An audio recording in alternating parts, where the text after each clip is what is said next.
اور جو Indian media تھا آپ کو اس کا بھی یاد ہوگا کہ کیسے جھوٹی باتیں انڈین میڈیا کر رہا تھا اور اپنی وکٹری ظاہر کر رہا تھا، لیکن تمام تر سینیریو ہماری نظروں کے سامنے تھا جب انٹرنیشنل میڈیا پاکستان میں آیا اور انہوں نے دیکھا کہ جو انڈین میڈیا کہہ رہا تھا کہ یہاں پر اتنی لاشیں گری ہیں، 200-250 لاشیں، یعنی صف ماتم بچ تھا، اور وہاں پہ 2-3 کوے مرے ہوئے پڑے تھے اور ایک درخت. بسم اللہ الرحمن الرحیم. دیکھیے، سب سے بڑی بات جو آپ نے ابھی کی، کشمیر کے معاملے میں پورے پاکستانی انتہا سے زیادہ سینسٹیو اور سنجیدہ ہیں. بھارت کس چیز سے ہمارا فائدہ اٹھا رہا ہے؟ کیونکہ اس نے دیکھا کہ جب کشمیر کے اندر بھارت نے قبضہ کیا تو ہم سب نے کہا، ہماری سیاسی قیادت نے بھی کہا کہ ہم لوگ جو ہیں کشمیری بہن بھائیوں کے ساتھ ہیں. وہاں ہزاروں لاکھوں آدمیوں کو قید کر دیا گیا. آج بھی پورا کشمیر جیل بنا ہوا ہے. ہم صرف یہی کہہ رہے ہیں کہ ہم کشمیری بہن بھائیوں کے ساتھ ہیں. 1 لاکھ سے زائد کشمیری وہاں شہید ہو گئے. ہم کہہ رہے ہیں کہ ہم کشمیری بہن بھائیوں کے ساتھ ہیں.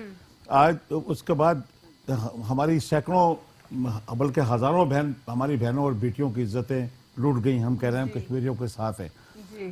ہمیں اب یہ خالی مذمتی بیانوں سے نکل کر پریکٹیکلی مرمت کا وقت ہے. ابھی مرمت کا وقت ہے. آج جو عمران خان صاحب نے آزاد کشمیر میں تقریر کی ہے تو وہ بڑے زبردست معنی رکھتی ہے. اس وقت چاہیے کہ یونٹی کا سبق ہونا چاہیے پاکستان میں. اتحاد، اپوزیشن کو بھی، گورنمنٹ کو چاہیے کہ اس کو قومی مفادات کو سامنے رکھتے ہوئے تمام باتوں کا احتساب تو ہوتا رہے گا، وہ اپنی جگہ رکھے، لیکن اپوزیشن کو بھی ایک پیج پہ لے آئیں. خود بھی جو انہوں نے اعلان کیا ہے، اور بھارت کو ہمیں سبق دینے کے لیے ضروری ہے کہ 22 کروڑ عوام جو ہیں ادھر اور 30 کروڑ ہندوستان میں بھی. آج ہندوستان میں جیسے آپ نے کہا 2-3 نیشن، آج پتہ لگ رہا ہے کہ قائد اعظم محمد علی جناح کا جو یہ ویژن تھا وہ بالکل صحیح تھا. اور جس طریقے سے بربریت سے ہندو RSS کس بربریت سے مسلمانوں کو مار رہا ہے، قتل عام کر رہا ہے، شہید کر رہا ہے، ایک مسلمان کو پکڑتے ہیں 25-25 50-50 ہندو ڈنڈوں سے مار رہا ہے، چھریوں سے ان کی زبانیں کاٹ رہے ہیں. سر یہ ابھی تھوڑی دیر پہلے ہماری بات ہو رہی تھی میک اپ روم میں، تو میرے کو اینکر مجھے بتا رہے تھے کہ وہ بھی اپنے جذبات اس پر قابو نہ رکھ سکے. یعنی جو مرد حضرات ہیں وہ تو ذرا اسٹرانگ مانے جاتے ہیں، لیکن وہ بھی پگھل جاتے ہیں اس پر. اور مطلب زبان پکڑ کے کاٹنا، اس کے ہاتھ میں دینا، میں تو سن کے ہماری خواتین کو جو حجاب پہنی ہوئی ہیں ان کو کس طریقے سے شرعام جو ہے ان کو جو ہے بے عزت کیا جا رہا ہے. تو بھارت کا مسلمان مجھے سمجھ میں نہیں آ رہا کہ کیوں خوف زدہ ہے. وہ بھی پاکستان کی طرف دیکھ رہا ہے. اب یہاں پہ حکومت کو ہمیں معلوم ہے، شاید وہ سمجھ رہا ہے کہ ہماری فوج کم ہے، وہ شاید سمجھ رہا ہے کہ ہم لوگ شاید طاقت میں بے شک ہماری فوج کم ہوگی اس میں کوانٹٹی میں، لیکن اسٹرینتھ میں ہماری ان سے 3 گنا زیادہ ہے. ہمارا مذہب سکھاتا ہے ہم تعداد پہ نہیں جاتے ہیں. ہمارا اور کفر میں فرق ہے شہادت کا. ہمارے میں جذبہ شہادت ہے. اگر آج حکومت ایران کرنا چاہیے. ایک بات اور بتا دوں، تمام در جتنی بھی فوجیں ہیں دنیا بھر کی، ان سب میں سوسائڈ ریشو بہت زیادہ ہوتا ہے، لیکن پاکستان کا الحمدللہ 0% ہے. اس کی وجہ ہے نا کہ ہمیں اللہ پہ یقین ہے. جب اللہ پہ یقین ہے تو سوسائڈ حرام ہے. ٹھیک ہے. اسی لیے جو آپ نے بات کی، اگر آج حکومت کو چاہیے کہ پریکٹیکل رضاکاروں کا اعلان کرے. بھارت کی فوج، بھارت کے ہندوازم کو، RSS کو بتانا ہے کہ ہم 22 کروڑ عوام اپنی فوج کے پیچھے کھڑے ہیں. آج اگر فوج کہے یا لوگ کہیں، پاکستان کے عوام اب نکلنے کے لیے تیار ہے، کیونکہ بھارت نے اب جو باؤنڈری تھی، جو لائن آف کنٹرول تھی، وہ ختم کر دی. 370 کا جو آرٹیکل ختم کیا ہے اور 35 لیکن سر اس میں ایز پر کانسٹیٹیوشن بھی تو یہ ہے نا کہ وہ صرف اور صرف تب سکریپ ہو سکتا ہے جب وہاں پر جو ان کے ایلائی ہیں کشمیر میں وہ مانے. وہ تو مانے نہیں رہے. وہ جو LOC تھی اس کے معنی کیا تھے؟ 370 آرٹیکل پہ اٹکی ہوئی تھی. وہ 35 پہ اس نے یک طرفہ فیصلہ کر دیا نا. جیسے کہ آزاد کشمیر کے وزیر اعظم نے بھی کہا، عمران خان صاحب نے کہا کہ ہم بھارت کو اب سبق دیں گے. اب اگر ہمیں عمران خان صاحب کے ساتھ چلنا ہے، حکومت کے ساتھ چلنا ہے، آزاد کشمیر کی حکومت کے ساتھ چلنا ہے، تو 22 کروڑ عوام کو اب نکلنا ہوگا. اب وقت آ گیا ہے کہ ہم رضاکاروں کی بھرتی کا اعلان کر دیں. صرف دکھانے کے لیے کافی ہے. لاکھوں کی تعداد میں آپ دیکھیں گے ہماری مائیں بھی، ہماری بیٹیاں بھی، ہمارے بزرگ بھی، ہمارے فوجی بھی، ریٹائرڈ اور جتنے بھی ہمارے عام لوگ ہیں. باتوں کا اس وقت ٹائم نہیں ہے. پریکٹیکل آپ روڈوں پر کیمپ لگائیں. ہمیں اس کی اجازت دیں. یقین کریں ہم خالی بھارت کو ایک لکشہ دکھانا چاہتے ہیں کہ پاکستان میں لوگ لائنیں لگا کر. اس حوالے سے آپ سے بات کروں گی. ریحان ہاشمی صاحب سے بات کرتے ہیں.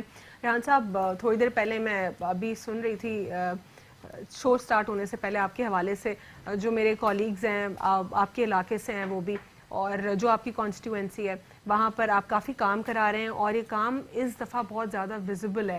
اور کیونکہ عید ہے, عید میں جو گندگی ہے, کراچی تو انفارچونیٹلی ہمیشہ ہی گندا رہتا ہے, وہ الگ بات ہے کہ کراچی پورے پاکستان کا ہب ہے, فائنینشیل ہب ہے, ہمیشہ ہمارے شہر میں گندگی بہت ہوتی ہے, لیکن عید کے موقع پہ بہت زیادہ علائشیں, بدبو, گندگی وہ ڈبل ٹرپل ہو جاتی ہے. لیکن اس پر آپ کا اور آپ کی ٹیم کا کھڑا ہونا, وہاں پر کانسٹنٹلی صفائی کروانا, ساری چیزوں کو دیکھنا, مینیج کرنا, تو آپ کو بہت زیادہ اپریسیشنز مل رہی ہیں جو میں آپ کو بتا رہی ہوں. بسم اللہ الرحمن الرحیم, بہت شکریہ ریکگنائز کرنے کا. اور لیکن لوگ یہ بھی کہہ رہے ہیں کہ اس دفعہ دکھ رہی ہے نہیں, اتنی ایکٹیو پوری ان کی شاید اس دفعہ یہ ہے کہ سوشل میڈیا اپنا میں خود کوآرڈینیشن میں کر رہا ہوں, اس لیے مطلب ٹائملی انفارمیشن دے رہا ہوں, تو موسٹ پروبلی اس وجہ سے یہ کوئریز وہاں سے جو ہے آنسر ہو رہی ہیں جو جہاں آپ واقعی پریکٹیکلی کام کر رہے ہیں. تو اٹ مینس کہ سوشل میڈیا کا کمال تو نہیں. میں تو فقط یہ کہوں گا کہ ایک تو علائشوں کے حوالے سے, پھر بارش کا چیلنج تھا, تو یہ دونوں چیزیں عمومی طور پہ کلیش لائک سچویشن ہو جاتی ہے. تو کراچی میں خاص طور پہ جو مشرف دور میں جس طرح پولنگ کیا گیا اس طرح نہیں ہے انفارچونیٹلی. کراچی کے جو بنیادی بلدیاتی ادارے واٹر اینڈ سیوریج بورڈ ہے, ماسٹر پلان ہے, بلڈنگ کنٹرول ہے, یا کراچی ڈیولپمنٹ اتھارٹی ہے, ایون کہ سالڈ ویسٹ اٹ سیلف, یہ وہ بلدیاتی ادارے ہیں جو کہ بلدیات کے پاس ہونے چاہیے. انفارچونیٹلی نہیں ہے یہ بلدیات کے پاس, اور اس کا خمیازہ اٹھانا پڑتا ہے. کاش کہ بہت زیادہ پولیٹیکل ٹاک ہو جائے گی, یہ ہم کسی اگلے پروگرام میں بات کریں گے. This is related to the public basically. But Rehan, the reason is because it's a huge it's a very deep topic and a lot of questions rise from that. اور پھر یہ بھی questions جو ہیں پھر آپ کی پارٹی کے اوپر بھی بہت سارے questions اٹھتے ہیں, اسی لیے کافی بڑا ڈیپ question ہے. ہم تو بیٹھے اسی لیے نا کہ کوشچنس کو آنسر کریں اور اس کو لوگوں کو سیٹسفائی کریں. اگر کوئی اس طرح کا کوشچن مارک آتا ہے تو ہماری پرفارمنس, ہمارا گراؤنڈ کے اوپر رہنا, لوگوں کو ایڈریس کرنا, آؤٹ ریچ جو ہے ہماری اپنی, اور ہم تک ایکسیس ہونا لوگوں کا, یہی تو کمپٹیٹیو ایج ہے ہمارا بنیادی طور پہ. لیکن بہرحال کیونکہ مناسبت قومی دن کے حوالے سے ہے, جشن آزادی کے حوالے سے ہے, تو یہ 3 سے 4 ملٹیپل ذمہ داریاں جو ہوئی تھیں, اور خوش اسلوبی کے ساتھ الحمدللہ, کیونکہ ابھی میں مختلف جگہوں سے وزٹ کرتے ہوئے ہی آ رہا ہوں. دنیا کے دیگر ممالک میں قربانی جو ہوتی ہے مسلم ممالک میں, وہ عمومی طور پہ سلاٹر ہاؤسز میں ہوتی ہے, لیکن پاکستان کا المیہ یہ ہے کہ پاکستان میں ہم اپنے گھر کے آگے قربانی کے جانور کو سنت ابراہیمی بھرپور طریقے سے ادا کرتے ہیں. انفارچونیٹلی اس کی وجہ سے بڑے مسائل ہوتے ہیں, ہیلتھ ہیزرڈز بھی ہیں اس کے, اور بہت سارے ملٹیپل ایشوز ہیں, لیکن بہرحال ہم کوشش کر رہے ہیں کسی طریقے سے ایڈریس کریں. جی ٹھیک ہے, اس کو ایڈریس کریں آپ, اور جو تمام تر سینیریو ہے امید کرتے ہیں وہ بہتر ہوگا. اور کراچی جو ہے ہم بھی جیسے باقی کچھ پاکستان کے شہر ہیں ویسے ہمیں بھی کلین سٹی ملے گا, کیونکہ in the end it's the financial hub of Pakistan. اور جہاں اتنا کراچی کی طرف سے کنٹریبیوشن ہو رہا ہے تو کراچی کو بھی ریٹرن ملنا چاہیے. میں آپ کے ساتھ ضرور کوئی دوسرا شو بھی کرنا چاہوں گی, اور بہت سارے کویسچنز میرے پاس اس وقت ہیں, لیکن تھوڑا سا کشمیر کے اوپر بھی میں آپ سے تھوڑی دیر میں بات کروں گی. امان اللہ صاحب, جس طرح آپ کہہ رہے تھے کہ یہ ایکشن کا ٹائم ہے, بس ہمیں ایکشن کرنا چاہیے اب, اور ایکشن کون سے ہو سکتا ہے میں آپ سے اس کا جواب جانوں گی, لیکن یہاں پہ سنگر سے بھی گانا سنتے ہیں, کوئی اچھا سا ہمیں گانا سنا دیجیے. اور جی بالکل, کیوں نہیں. جی ریاض اسلم.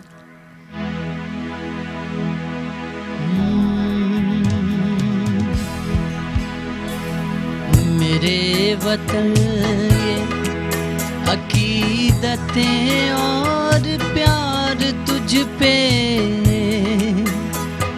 نثار کر دوں,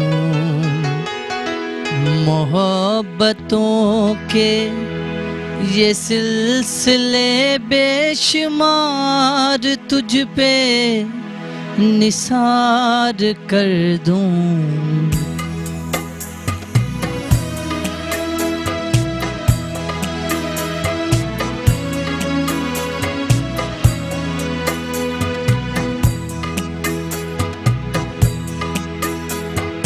میرے وطن یہ عقیدتیں اور پیار تجھ پہ نثار کر دوں، محبتوں کے یہ سلسلے بے شمار تجھ پہ نثار کر دوں، میرے وطن میرے وطن۔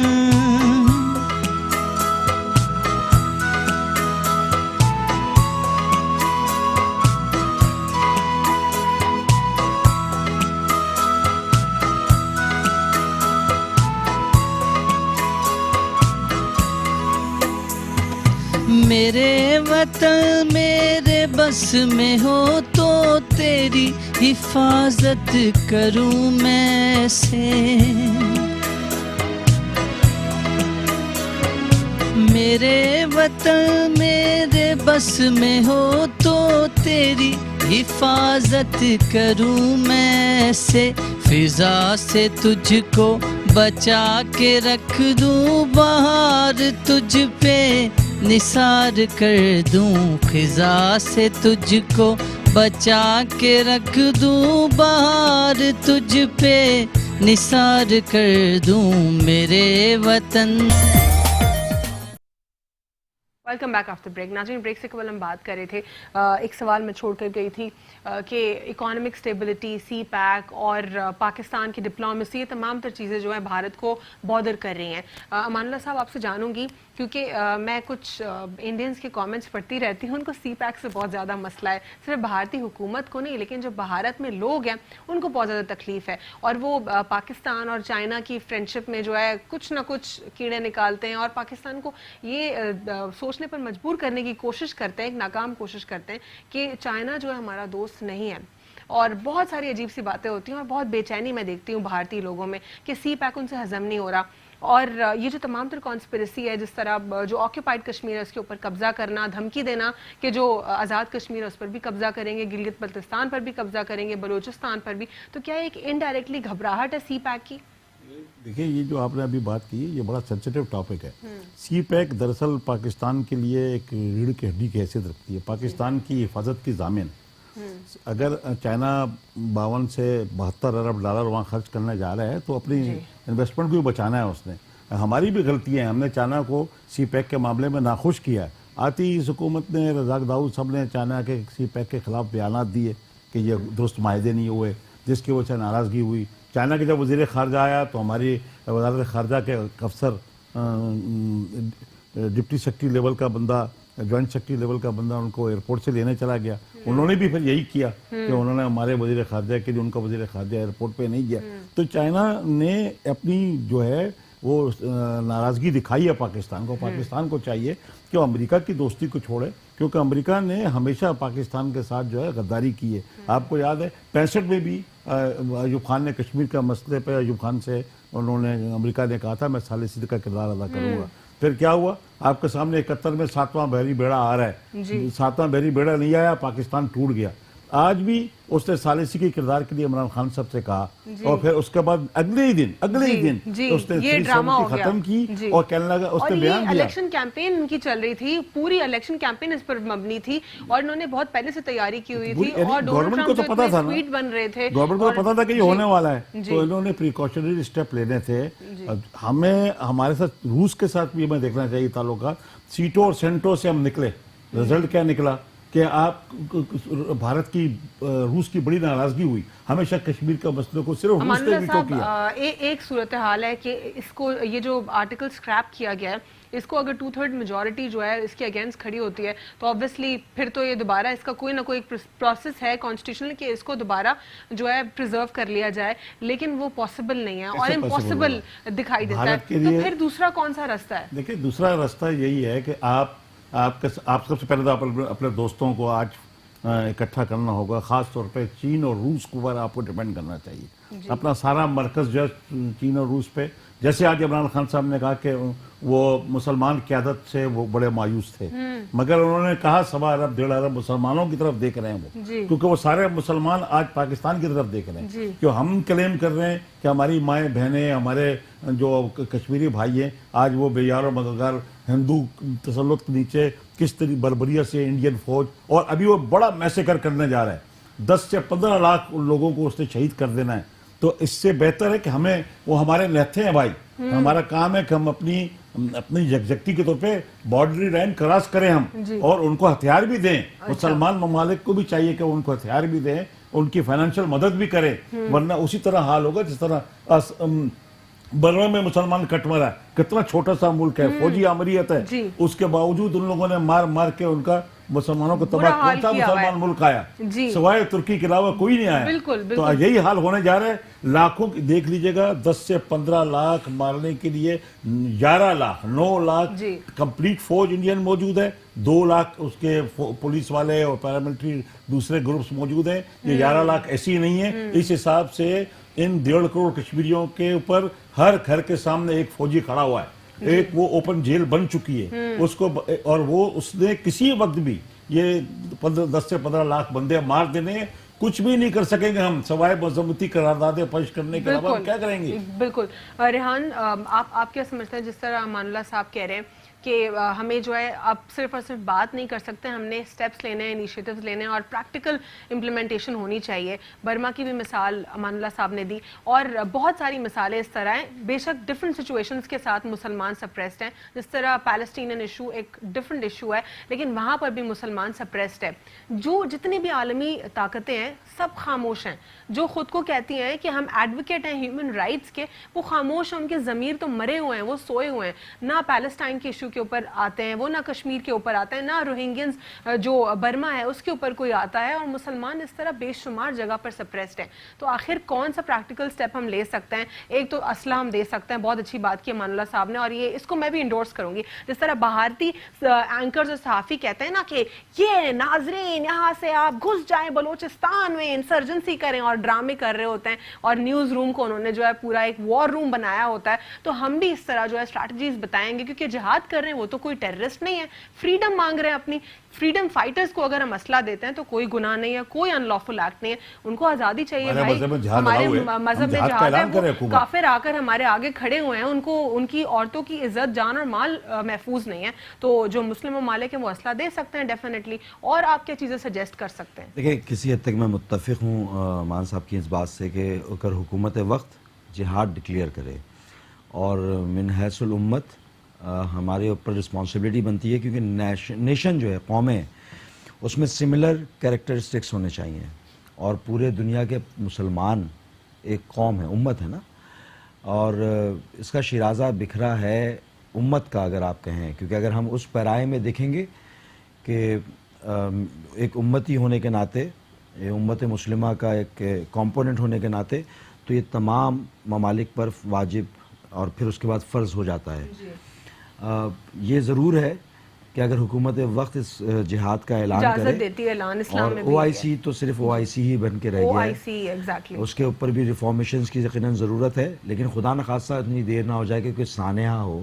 رنگونین مسلمز کے ساتھ جو سانحہ ہوتا رہا ہے اور ہو رہا ہے, وہ اس کی جیتی جاگتی جینوسائیڈ کی مثال ہے. یہ میسو جینوسائیڈ, جہاں پر جو انٹرنیشنل جو ہیومن رائٹس کے چیمپئنز ہیں وہ خاموش رہے. یہ ہم سب لوگوں کو سوچنا چاہیے. اور یہ جو پاکستان جیسی نعمت ہے, یہاں پر رہنے والوں کو اس کی قدر کرنی چاہیے کہ ہم سے زیادہ آزادی شاید کسی ملک میں نہیں ہے. کہ جو لوگ اپنے گھر کا جانور گھر کے سامنے ذبح کر کے خون بہا دیتے ہیں, تو اتنا آزاد قوم کہاں سے ہوگی؟ Message unity, faith and discipline Quaid Azam دے کے جا چکے ہیں. حکومت وقت کی اس پہ عمل, بالکل منوان عمل کی ضرورت ہے. اور اگر ایسی ضرورت ہے سول ڈیفنس کی ٹریننگ کرائیں, بالکل میں متفق ہوں ان کی بات سے. ہمیں اپنی پاور شو کرنی ہے, عوامی مینڈیٹ شو کرنا ہے اس کاز کے ساتھ, کشمیری بھائیوں کے ساتھ, اور یہ پوری دنیا میں میسج جائے گا. کیونکہ آج اگر رنگونین کے اوپر ہم خاموش رہے تو ان کو تو شے ملی ہے کہ یہ تو قوم خاموش ہے اور سو رہی ہے یہ قوم. تو مسلمان کب تک سوتا رہے گا؟ وہ سلطنت عثمانیہ کا زوال سکھ مین آف یورپ کہہ کے کر دیا, شیرازہ بکھیر دیا. اس جیسا کچھ لائٹر ٹائپ کا بھی اگر کوئی سسٹم اگر ایمرج ہو کر آتا تو شاید کہ ڈیٹرنس ہوتی. اور دوسرا بیلنس آف پاور, کیونکہ ہمارے لیے ڈیٹرنس جو ہے نا صرف ایٹامک ڈیٹرنس ہے. اور امان اللہ صاحب آپ کیا میسج دیں گے؟ میں تو نبی اکرم صلی اللہ علیہ وسلم کی حدیث کوٹ کروں گا جس میں آپ نے غزوہ ہند کی پیشن گوئی کی تھی, اس کا آغاز ہو چکا ہے. نبی اکرم صلی اللہ علیہ وسلم فرمایا تھا غزوہ ہند میں مسلمانوں ہی کی فتح ہوگی. اتنی بڑی حدیث کے موجودگی میں نبی اکرم صلی اللہ علیہ وسلم کو کوئی بات غلط نہیں ہو سکتی. اس حدیث کے نظر میں پاکستان کے اور دنیا کے مسلمانوں کو آج پاکستان کے ساتھ کھڑا ہونا چاہیے, اپنے کشمیری بھائیوں کے ساتھ کھڑا ہونا چاہیے. ہندوستان پر اب یہ غزوہ ہند ہم نے لڑنی ہے.